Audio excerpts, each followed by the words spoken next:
sister asked a very good question, a very logical question. What about those human beings who are born in non-Muslim families and the parents are doing idol worship? So who's to blame? How can Allah punish them? And that's a very good question. That's the reason our beloved Prophet Muhammad said that every child is born in Din al-Fitr. Every child is born as a Muslim. Irrespective whether he is born in a Jewish family or a Christian family or a Hindu family or a Muslim family, he is born as a Muslim. Muslim, as I told earlier, by definition means a person who submits his will to Almighty God. So every child when he's born, he submits his will to Almighty God. Later on he is influenced by his elders, by his parents, by his teachers. Then he may start doing idol worship, he may start doing fire worship, and he may go to the wrong path. That's the reason whenever a non-Muslim accepts Islam, the more appropriate word is revert. It's not convert. Convert means going from one faith to another faith.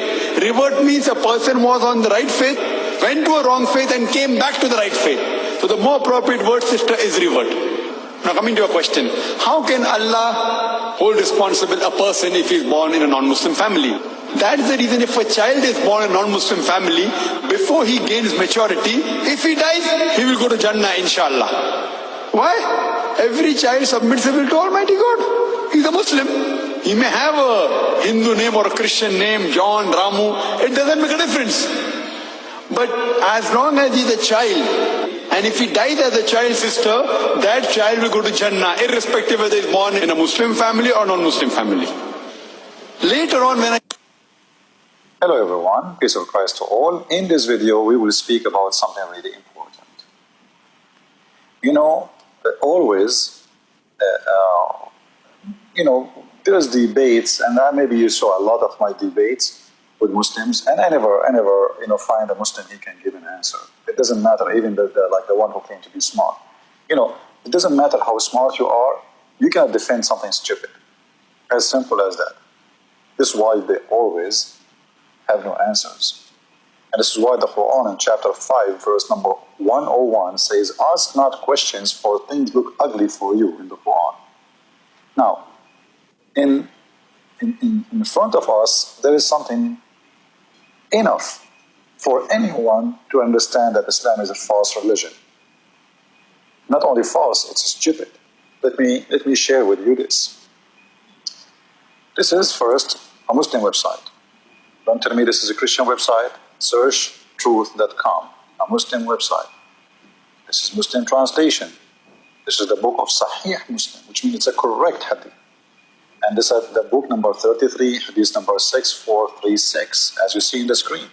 And this is your Muslim translation, not my translation. So not even a word is my own name. And actually, if we read in Arabic, it's very funny, even more than this. But I will go with their translation. In here, we will see a story that Aisha, the mother of the believer, Aisha, she said to Muhammad, after attending a funeral of a child, as we see in the screen, Al-Ansar are supposedly, a group of people, they are called Al-Ansar. I said, Allah Messenger, there is happiness for this child who is a bird from the birds of paradise. Actually, I like what Aisha she said. It sounds like at this time she was still a human being. Because Aisha, later she killed thousands of human beings. She was a criminal herself. And here, Aisha, she is saying that this child could die, and look what she's saying to continue. I don't want to cut off what she said. She said that there is a happiness for this child who is a bird from paradise, a bird of paradise, for it committed no sin, nor has he reached the age when one can commit sin. This is a beautiful thing, actually. I have no problem with it, and I agree with it. That a child will die, he will go to heaven, and actually he is lucky. Now, because he did not reach the point where he started doing his mischievement in this earth, as we do. Now, look what happened here. Muhammad did not like what Aisha she said. He is giving her now the correction, the correct answer. He said, Aisha, pre-adventure, it may be otherwise, because God created for paradise those who fit for it, while they were yet in their father's loins, and created for hell those who are to go to hell. Listen carefully. He created them for hell while they were yet in their father's loins. This is extremely dangerous. Someone will say, well, I understand what you are trying to say, that Muhammad is saying that a child, he is like there's a decision for him to go to heaven or to hell even before he was born, as you see in here. Even when he was in his father's loins. So Allah, He made a decision for the child where he is going to be, even before he was born, and that decision will not change. Which means, regardless of the sin you do or you don't, regardless of the age, regardless when you die, it's already pre-made decision for you where you will be, even when you are yet in their father's loins. This is extremely, extremely stupid thing to say. And now I'll explain to you why. Now, let us say we have someone, he's a Christian man. You know, this Christian man, he wants to convert to Islam. You know, a Muslim, he started lying to him, saying to him, Allah will give you 72 horny women, their butt will be 1 mile size, as we see in Musnad Ahmad. Their boobs will be extremely big, you know, and this guy, he could not resist this, so he can decide to convert to Islam. Okay. But according to this, regardless if you convert or not, it's a pre-made decision for you when you were in your father's loins to go to heaven or to hell.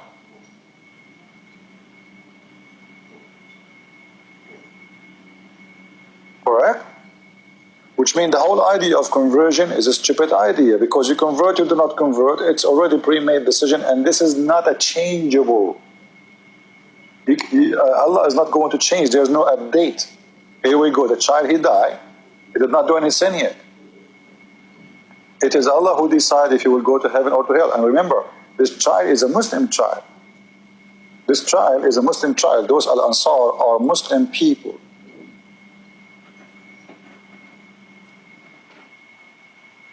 And Muhammad turned her, no, that is a child, not necessarily he will go to heaven, because Allah, He made a decision, pre-made decision, before they are yet in their father's loins, to be in heaven or in hell.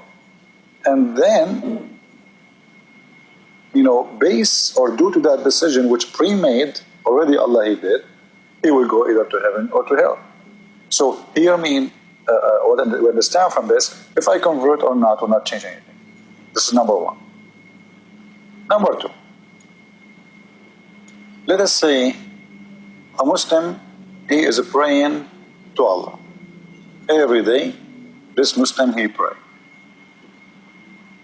He bow down, he bend over, he face the Kaaba, he pray to Allah, he do all and everything Allah He asks for. In every direction Allah He asks. Well, according to this hadith, it doesn't matter really. Because it's pre-made for you. You pray or you don't. You kill the Christian and the Jewish for the sake of Allah or not. Still, it's pre-made for you decision before you were born, when you are in your father's loins, to be a person going to heaven or to hell. Which means there is no reason for the whole idea of believing or Islam. Because here we go, it's pre-made decision. You see how stupid this religion is? It's already pre-made. I will go there or I will not go there. It's not my choice. It's not me converting, praying, doing good, doing bad. Before even I was born, when even not even born, before even I am in my mother womb, I am not even in my father's loins, and still Allah making decision for me already. It's just a stupid religion, and if you are a fool, this is the best religion fit for you. Christ is Lord. Islam is false. Anyway, see you soon.